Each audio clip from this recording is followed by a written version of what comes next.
Voliči tejto vlády musia mať v hlave takýto guľáš, že ja si to ani nechcem predstaviť. Ja som chlap alebo človek, ktorý si stojím za svojimi názormi a ja nedokážem zavádzať a pretvarovať sa na niečo. Nedokážem to predvrhnúť. Ako zahrať by som to vedel.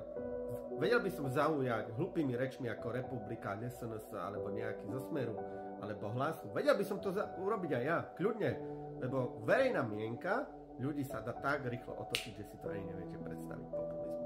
Len tak lusknete, ako som luskol, a ľudia vás budú vnímať ako sekta a počúvať. A ešte keď im dáte do toho vlajky do rúk, budú cítiť sa hrdo. Ale k veci. Táto vláda robí všetky kroky v zahraničí, ktoré mne sa páčia. Áno, stavajú sa suverenne, že oni na to rešpektujú, Európsku úniu rešpektujú, chcú byť stabilným členom ďalej Severoatlantickej aliancie.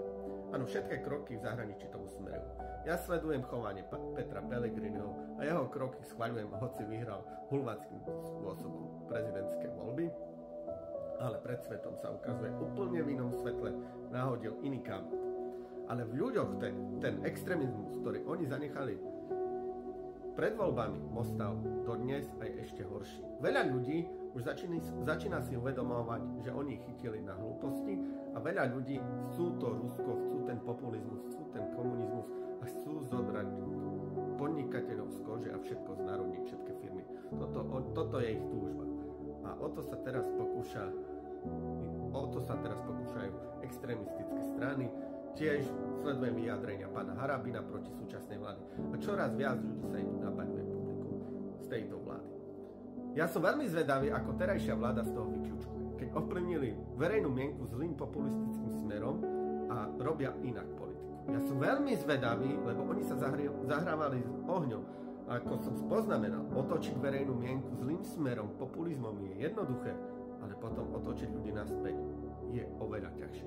Ja som zvedavý, čo oni si navarili, to si aj zjedia. Lebo ľudia na Slovensku teraz sú ten extrémizmus niektorý, alebo väčšina národa sa myslí. Vy si neuvedomujete, vláde, čo vy ste si narobili, aké problémy, aké trúsenie. Vy si to neuvedomujete, čo vy ste narobili v hlavách ľuďom gulášov, vašim voličom. Ale toto sa voči vám raz obráti. Ja viem, že vy si uvedomujete, že Rusko je teózno. Ja viem, že vy si to uvedomujete. Ale vaši voliči si to neuvedomujú a vy ste a vy z toho nebudete viesť a vám sa to raz vypomstí. Čaute.